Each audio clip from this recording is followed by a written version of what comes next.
Bismillahirrahmanirrahim. Allahu la ilaha illa huwal hayyul qayyum. Bismillahirrahmanirrahim.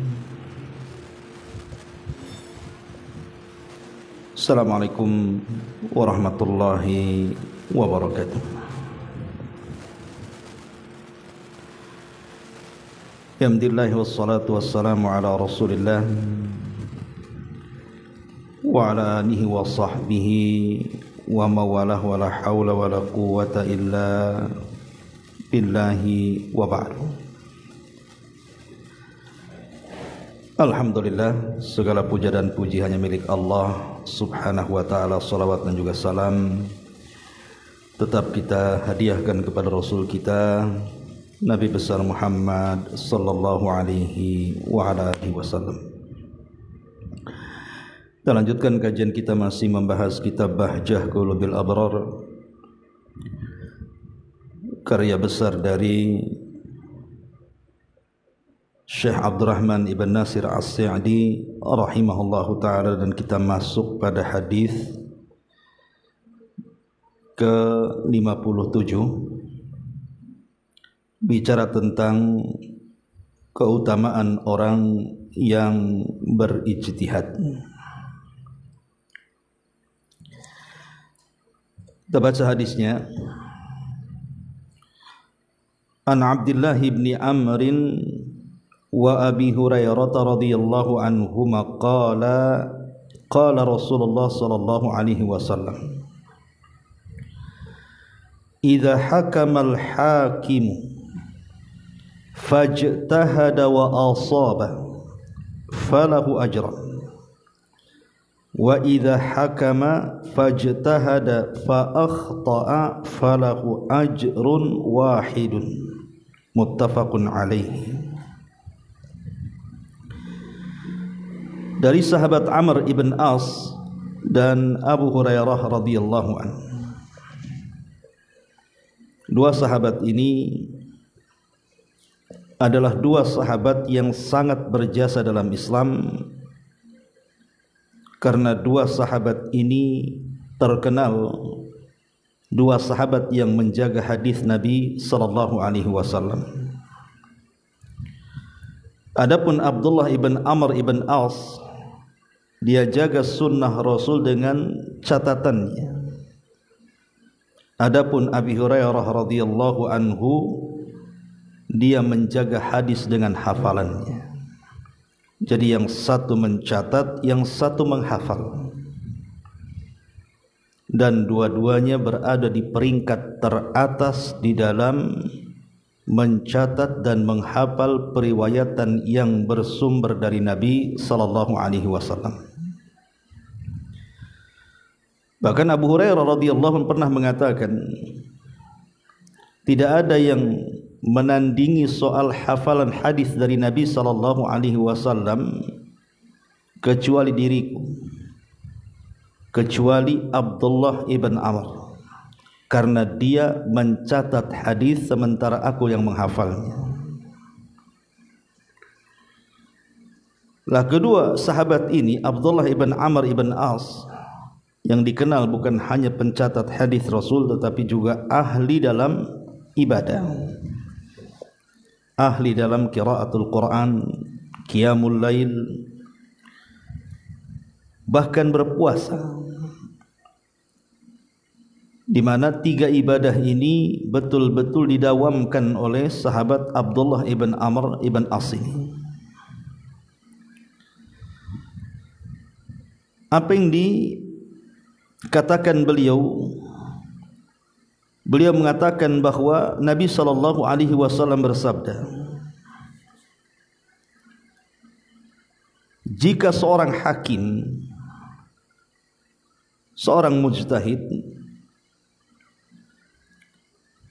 mengadili atau berijtihad dan ijtihadnya itu benar, maka dia mendapatkan dua pahala. Namun apabila dia salah dalam ijtihadnya, maka dia tetap mendapatkan satu pahala. Ma'asyiral muslimat yang dimuliakan Allah Subhanahu wa taala. Tentu seorang mujtahid itu memiliki kedudukan tinggi dalam Islam. Seorang yang bisa berijtihad, memutuskan sebuah perkara dengan pengetahuannya yang dalam, itu memiliki kemuliaan, kedudukan di dalam Islam. Apa kedudukannya dalam Islam seorang mujtahid itu? Dikatakan oleh para ulama bahwa tetapnya agama dan terjaganya agama, baik secara dalil ataupun penerapannya, itu karena adanya para mujtahid. Jadi terjaganya agama dan keberlangsungan agama sejak zaman Rasul sampai hari ini itu karena jasa para mujtahid. Mereka berijtihad di banyak perkara yang terkadang perkara-perkara itu membutuhkan solusi. Karena kan apalagi di zaman sekarang, di zaman kekinian yang terkadang tidak terjadi di zaman Nabi sallallahu alaihi wasallam, sehingga perlu adanya ijtihad untuk memberikan solusi yang tidak bertentangan dengan Al-Quran dan Sunnah. Maka tegaklah para mujtahid ini kemudian memberikan hukum-hukum kontemporer di zaman kekinian ini untuk memberikan solusi hukum-hukum agama yang terkadang tidak ada dari zaman Nabi sallallahu alaihi wasallam. Makanya seorang mujtahid ini memiliki syarat yang ketat. Pertama, dia harus menguasai kitab Allah, Al-Quranul Karim. Jadi betul-betul dia harus menguasai Al-Quran secara utuh dari hukum-hukumnya, atau ayat-ayat yang mutasyabih, ayat-ayat yang umum, ayat-ayat yang khusus, ayat-ayat yang global, mana yang mansukh, mana yang nasih, mana yang menghapus, mana yang dihapus, dan begitu seterusnya. Yang kedua, punya pengetahuan yang dalam tentang sunnah Nabi sallallahu alaihi wasallam, dari perkataan-perkataan Nabi, perbuatan-perbuatan Nabi, kemudian tahu derajat hadis Nabi sallallahu alaihi wasallam dari mutawatirnya, ahadnya, sahihnya, dhaifnya, dan begitu seterusnya, supaya tidak salah ketika beristinbat hukum. Tidak cukup sampai di situ, dia pun harus mengetahui tentang perkataan-perkataan para ulama salaf. Apa yang membuat kesepakatan mereka, apa yang membuat mereka perselisihkan, apa yang kemudian mereka sepakat dalam sebuah perkara atau yang diperselisihkan oleh para ulama salaf. Jadi seorang mujtahid harus paham supaya tidak menyelisihi pendapat-pendapat ulama-ulama salaf. Bahkan harus paham juga tentang hukum-hukum qiyas, terutama hukum-hukum yang berlaku kekinian, hukum-hukum kontemporer. Maka seorang mujtahid itu harus memiliki hukum-hukum soal qiyas, mana asal, mana cabang, mana ilat, mana hukum, dan begitu seterusnya. Makanya seorang mujtahid itu memang orang mulia.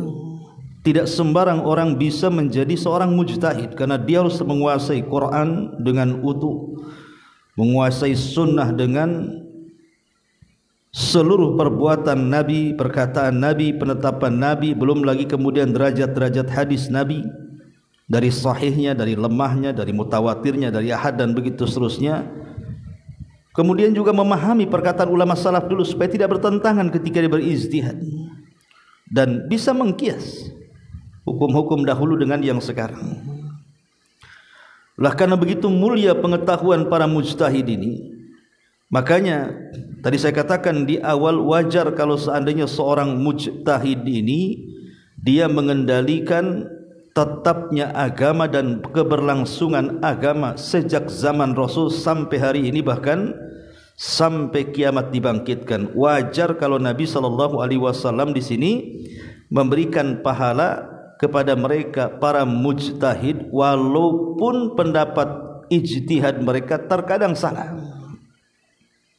Lihat di sini Rasul mengatakan, idza hakamal hakim, dalam riwayat idza ijtahadal mujtahid, apabila seorang hakim berhukum atau seorang mujtahid berijtihad, fajtahada wa asaba, kemudian ijtihadnya benar, maka Nabi SAW mengatakan falahu ajran, maka dia memiliki 2 pahala. Tetapi wa idza hakama fajtahada fa akhta, kalau dia pun berijtihad anggaplah keliru. Namanya manusia itu kan bisa keliru, manusiawi kalau orang berkeliru dalam berfatwa setelah istinbat. Rupanya dianggap itu pendapat yang kuat, rupanya ada yang menyelisih yang lebih kuat. Wajar manusia itu bisa keliru, tapi karena dia sudah bersikeras dengan ijtihadnya, dengan kemampuannya memahami Al-Quran, memahami sunnah, memahami perkataan ulama dan kias-kiasnya, maka kalaupun dia salah, kata Nabi SAW, falahu ajrun wahid, maka tetap dia mendapatkan 1 pahala. Lihat bagaimana kemuliaan seorang mujtahid. Ma'asyiral muslimat yang dimuliakan Allah Subhanahu wa taala. Kalau begitu dari penjelasan ini tidak serta-merta orang itu bisa menjadi mujtahid. Harus menguasai pengetahuan yang luas dan dalam. Ma'asyiral muslimat yang dimuliakan Allah Subhanahu wa taala. Di sini pengarang menyebutkan keterangan hadis ini, kita baca sedikit. Yang dimaksud dengan hakim dalam hadis ini yaitu seseorang yang memiliki pengetahuan yang membuatnya menjadi ahli untuk mengadili atau memutuskan sebuah perkara. Para ulama bahkan telah menyebutkan tentang syarat-syarat seorang hakim atau seorang qadhi. Sebagian mereka ada yang berlebihan dalam syarat-syarat tersebut sehingga terkadang mustahil dicapai, ya. Sedangkan sebagian yang lain mencukupkan pada ilmu-ilmu yang dengannya dia layak untuk menjadi seorang mufti yang boleh berfatwa. Dan yang kedua inilah pendapat yang masih dipakai oleh para ulama. Jadi ada 2 pendapat. Ada yang menganggap bahwa mujtahid itu sudah tidak ada di zaman sekarang. Jadi yang layak untuk berijtihad, mengeluarkan sebuah hukum atau berfatwa sebuah hukum itu hanya ada di zaman dulu. Adapun di zaman sekarang sudah tidak ada, sehingga muncullah pendapat di zaman sekarang dalam urusan fikih bahwa kita wajib untuk bermadhab. Kita wajib untuk bermadhab. Jadi yang memberikan syarat berlebihan sehingga terkadang syarat-syarat itu tidak bisa dipenuhi oleh para ulama di zaman sekarang. Karena itu hanya berlaku bagi ulama di zaman dulu. Mereka mengatakan bahwa tidak ada lagi mujtahid hari ini. Yang ada hanyalah taklid, mengikuti madhab. Makanya wajar ada sebagian pemahaman di negeri kita bahwa kita harus bermadhab Syafi'i. Kalau bermadhab selain Syafi'i tidak boleh. Apalagi disebut talfik, ngambil Syafi'i, ngambil Hambali, ngambil Hanafi. Maka bagi orang yang berpendapat seperti ini tidak boleh. Kalau Syafi'i, Syafi'i saja. Kalau Hambali, Hambali saja. Kalau Hanafi, Hanafi saja. Kalau Maliki, Maliki saja. Jadi kita ini hanya bertaklid kepada satu madhab saja. Bagi mereka dengan syarat yang berlebihan sehingga tidak bisa seseorang itu untuk berijtihad. Tetapi pendapat yang kedua, bahwa syarat-syarat menjadi seorang mujtahid ini mencukupkan pada ilmu yang dengannya dia layak untuk berfatwa. Jadi melonggarkan. Selama syarat-syarat yang ulama memberikan syarat seperti tadi, punya keahlian dalam Quran, punya keahlian dalam sunnah, punya keahlian memahami perkataan ulama salaf ataupun qiyas tadi, dan syarat-syarat yang lainnya, selama itu terpenuhi, maka tidak ada masalah seseorang itu untuk menjadi mujtahid, memberikan fatwa.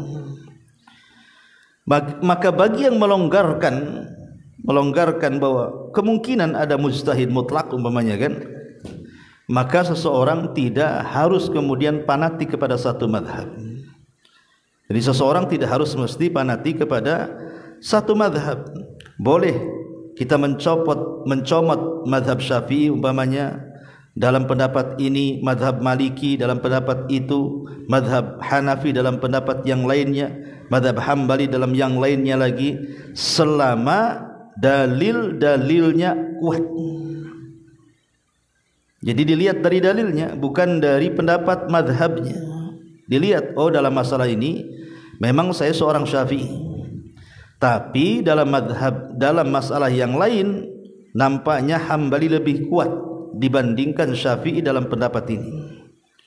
Atau saya seorang Hambali, nampaknya dalam perkara ini madhab Maliki lebih kuat, maka dia mengambil pendapat Malik.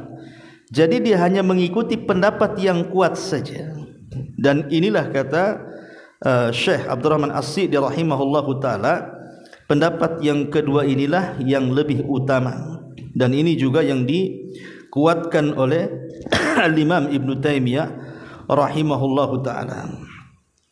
Kemudian karena begini ya,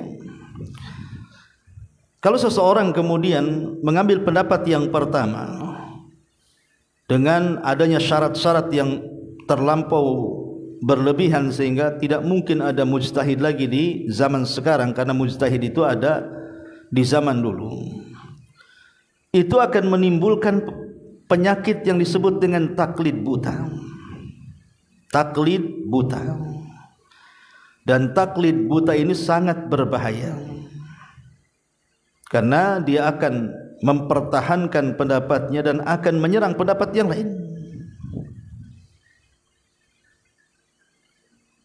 Makanya dahulu banyak kisah-kisah tentang perselisihan madhab, di mana orang-orang yang bermadhab Syafi'i tidak boleh menikahkan putrinya dengan orang yang bermadhab yang lainnya. Bahkan sampai terjadi peperangan. Bahkan satu masjid ada mihrab untuk 4 madhab. Jadi solatnya masing-masing masuk, imamnya Syafi'i keluar, masuk jemaah Hambali, imamnya Hambali, selesai keluar, masuk orang-orangnya Maliki, imamnya Maliki, kemudian keluar, dan begitu seterusnya, akan mecahkan banyak umat jadinya. Ma'asyiral muslimat yang dimuliakan Allah Subhanahu wa taala. Tetapi kalau kita mengambil pendapat yang kedua, sebenarnya kita kan tidak mengambil pendapat yang maksudnya pendapat yang kedua ini kita sedang mengambil pendapat yang kuat berdasarkan dalil, bukan berdasarkan perkataan madhab. Inilah yang dimaksud oleh beliau di dalam kitabnya. Kemudian kata beliau, dalam hadis ini terdapat dalil bahwa seseorang yang bodoh jika memutuskan satu perkara dan ternyata dia benar, maka dia dihukum sebagai orang yang zalim dan berdosa, karena dia tidak memiliki hak untuk menghukum dan memberikan putusan, sedangkan dia dalam keadaan bodoh. Jadi kebalikan dari hadis ini, kalau ada orang yang jahil, umpamanya orang-orang yang di zaman sekarang kan, Kita lihat terkadang artis tiba-tiba jadi ustadz gitu ya. Entah belajarnya di mana, entah berantah, kita tidak tahu. Ataupun tiba-tiba banyak kemudian ustadz-ustadz jadi-jadian, ustadz-ustadz gadungan gitu ya. Ya kita katakan oknum lah, yang tidak jelas belajarnya di mana. Terkadang memberikan fatwa aneh-aneh. Dan fatwa ini jauh sekali dari Al-Quran dan Sunnah Nabi SAW. Kemudian dia berfatwa, sekalipun fatwanya benar dari hasil ijtihadnya, maka ulama mengatakan tetap orang itu telah melakukan kezaliman. Kenapa? Karena bukan ahli fatwa, dia fatwa. Sehingga kalaupun benar, boleh jadi itu hanya kebetulan, bukan karena ilmu yang diputar-putar oleh dia sehingga menghasilkan sebuah fatwa. Dia asal-asalan berfatwa, rupanya benar.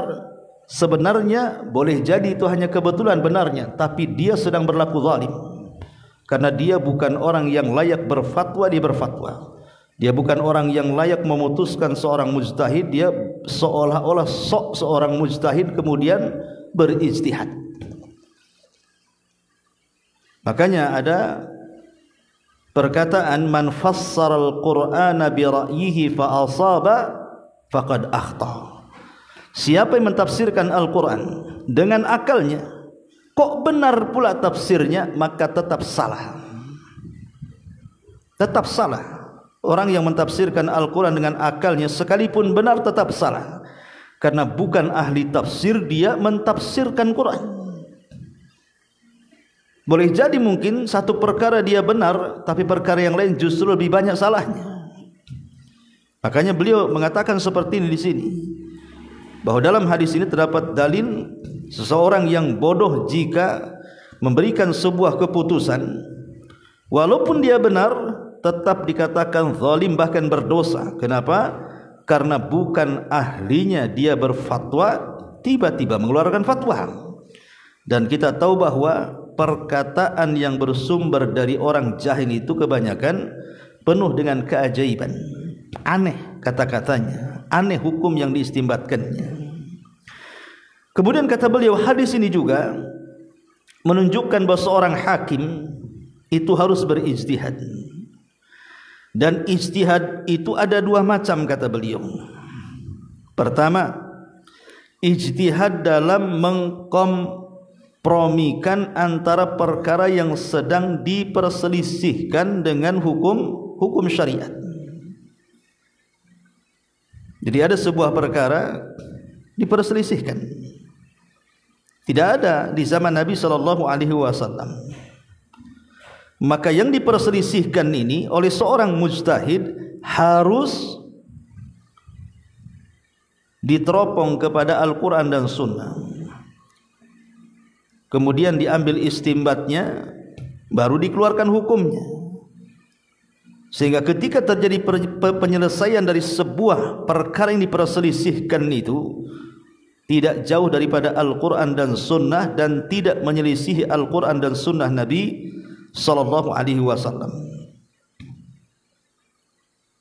Kemudian juga yang kedua kata beliau, ijtihad dalam melaksanakan hak tersebut atas kerabat, ijtihad dalam melaksanakan hak tersebut atas kerabat, teman dan lawan mereka, yaitu dengan menganggap semua manusia dalam permasalahan ini setara dalam pandangan dia. Dia tidak mengutamakan dan memihak kepada seorang pun di antara mereka. Hawa nafsu pun tidak mempengaruhinya. Manakala dia seperti itu keadaannya, maka dia akan dapat pahala dalam keadaan apapun. Jika ia benar dalam putusannya, maka ia mendapatkan 2 pahala. Namun jika dia salah, maka dia mendapatkan 1 pahala, dan kesalahannya ditolerir karena hal tersebut di luar kesanggupannya. Sikap adil ini sama seperti yang selainnya, dikaitkan dengan kesanggupan.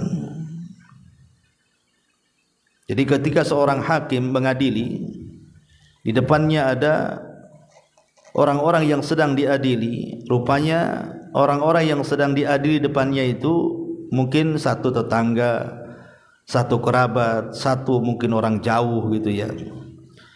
Tapi dia tidak memihak kepada keluarganya. Bukan mentang-mentang ini di depan saya ini adik saya, ipar saya, paman saya, sementara lawannya tetangga saya, orang lain yang tidak ada hubungannya, akhirnya berat sebelah gitu ya. Nah ini kalau seandainya orang tersebut betul-betul menyetarakan manusia di depannya, kemudian dia berijtihad siapa yang benar, siapa yang salah, kalau salah tetap dapat 1 pahala, kalau benar dapat 2 pahala.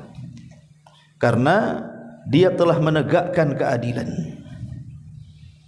Karena kita tahu bahwa kebanyakan, contoh saja umpamanya di pengadilan-pengadilan, terkadang oknum-oknum hakim ini mereka memutuskan sebuah perkara itu karena ada sogokan dunia. Jadi sebelum dia memutuskan perkara, mungkin di belakang layar sudah dibayar supaya memenangkan kasusnya, atau boleh jadi mungkin sudah disogok dengan jabatan.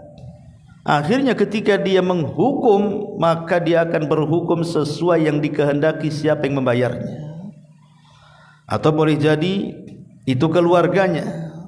Ketika dia berat sebelah, pasti dia akan membela keluarganya dan akan dimenangkan kasusnya. Maka kalau seperti ini pemimpin yang tidak adil, dia tidak akan mendapatkan pahala baik ketika salah ataupun ketika benar, karena dia sudah tidak adil dalam putusannya ya.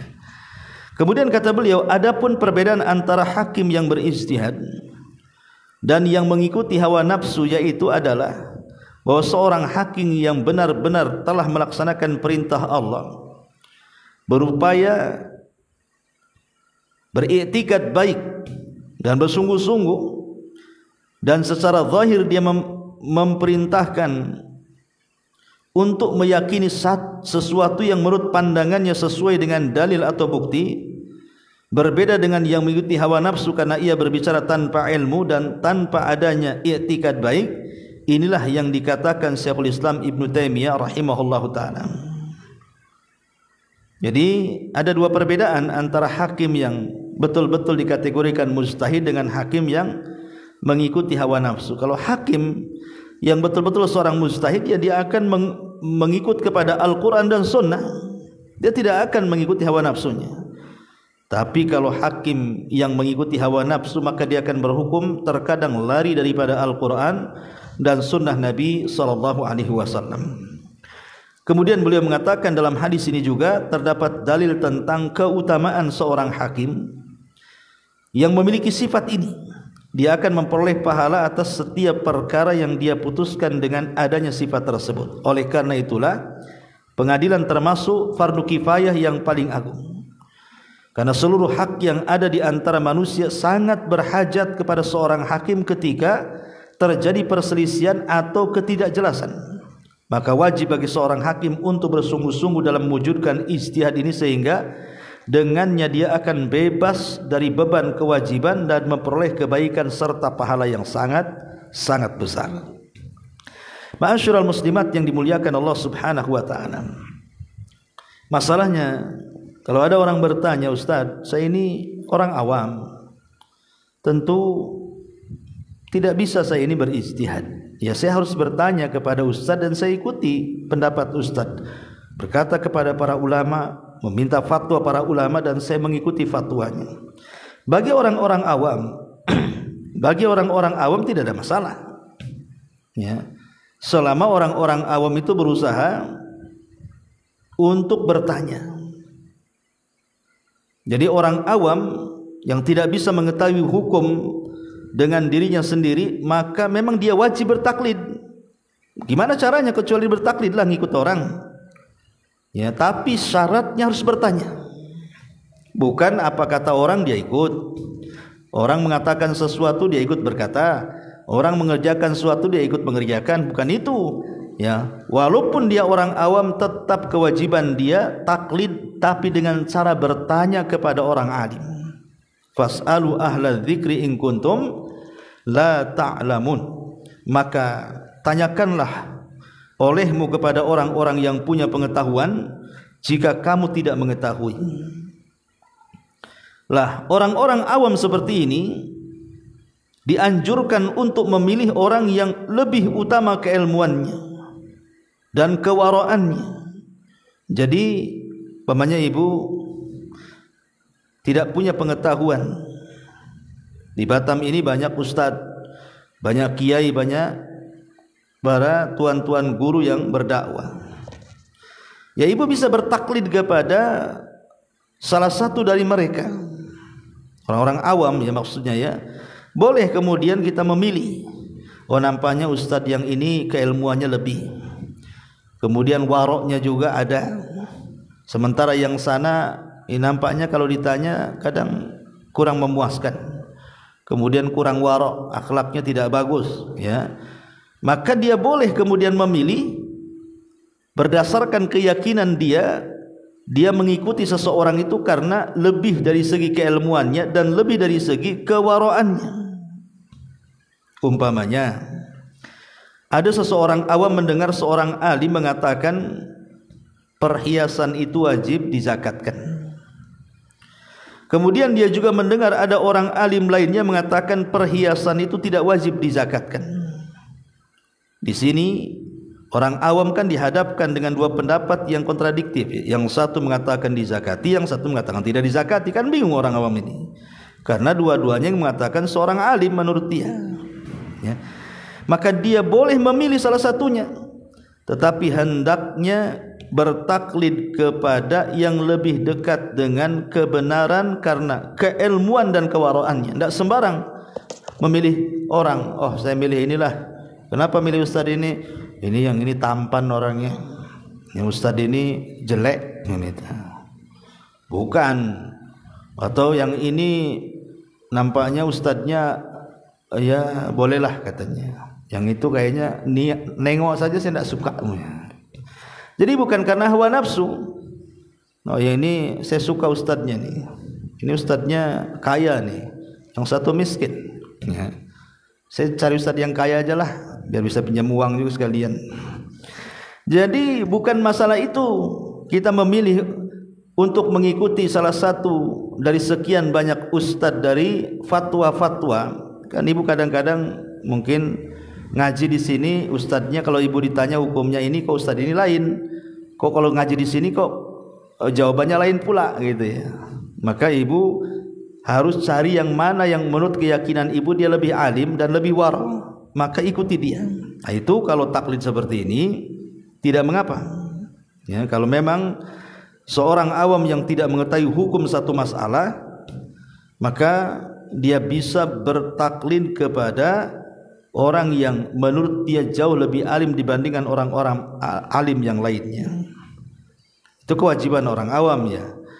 Tapi seorang talabul ilmi, seorang yang memang dia bergelut dalam ilmu, maka tidak bisa dia mengatakan seperti itu, mengikuti si A dan meninggalkan si B. Tidak, dia harus berusaha mencari kebenaran dengan ilmu yang sudah dipelajarinya, mana yang lebih dekat dengan kebenaran antara dua ustadz atau tiga ustadz yang memberikan fatwa yang saling bertentangan itu.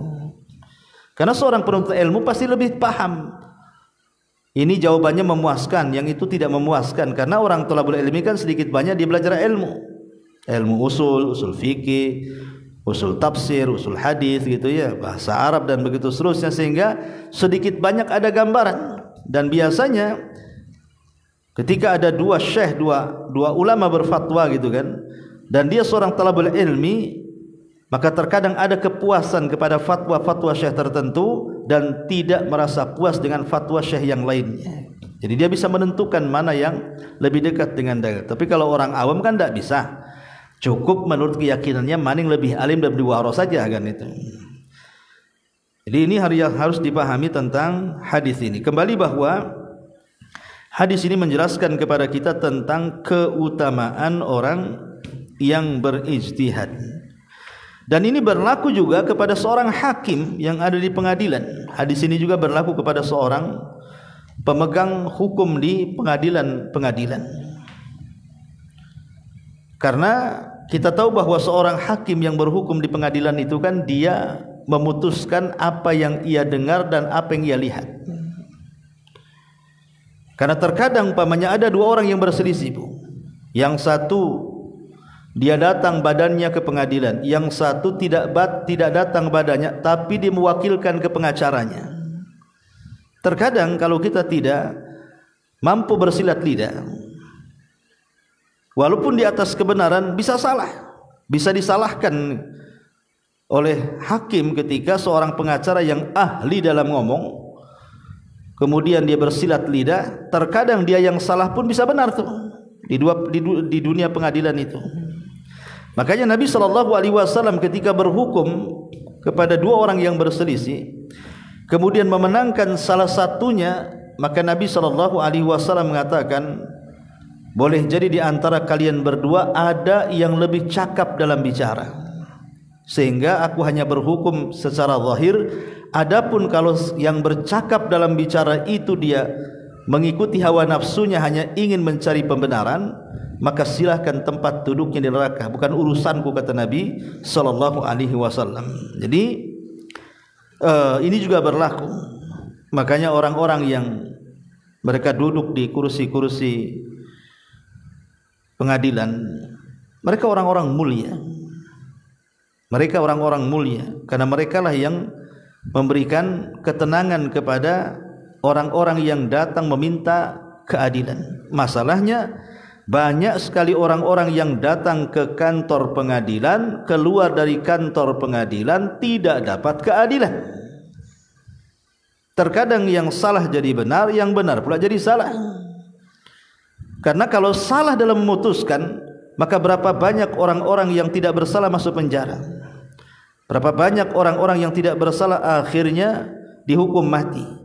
Berapa banyak orang-orang yang tidak bersalah akhirnya aset kekayaannya disita dan diambil, dan dia pun dizalimi. Ya, satu sisi seorang hakim ketika berijtihad itu sebuah kemuliaan kalau memang dia jujur dalam ijtihadnya. Tetapi kalau seandainya dia tidak jujur mengikuti hawa nafsunya, maka Rasul mengatakan hakim itu ada tiga macam, dua di neraka, satu di sorga. Adapun yang dua di neraka, pertama hakim yang memiliki pengetahuan, tapi saat memutuskan sebuah perkara dia tidak pakai pengetahuannya, dia ikut hawa nafsunya, sehingga dia memutuskan mengikuti hawa nafsu. Boleh jadi karena sogokan. Yang kedua, seorang hakim yang jahil, yang bodoh, kurang pengalaman, sehingga dia memberikan putusan dengan kebodohannya. Maka jelas ini hakim yang bodoh memberikan putusan dengan kebodohannya akan merugikan banyak orang. Lah dua jenis hakim ini di neraka, kata Rasul. Adapun hakim di sorga adalah hakim yang punya nurani. Dia punya pengetahuan dan dia pun mengadili dengan pengetahuannya, tidak pandang bulu. Apakah di depannya itu saudaranya, hatta ibunya, ayahnya sekalipun atau anaknya, kalau salah tetap salah, tetap harus dihukum. Ya, inilah diantara penjelasan singkat dari hadis ke-57 pahala orang yang berijtihad. Wallahu alam. Ini yang bisa sampaikan. Sebelum saya tutup, barangkali ada yang mau bertanya, silahkan.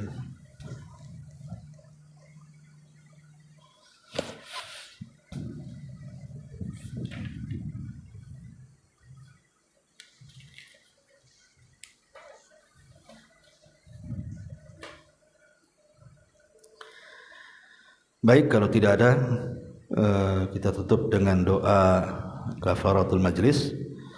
Subhanakallahumma bihamdika, asyhadu an la ilaha illa anta, astaghfiruka wa atubu ilaik.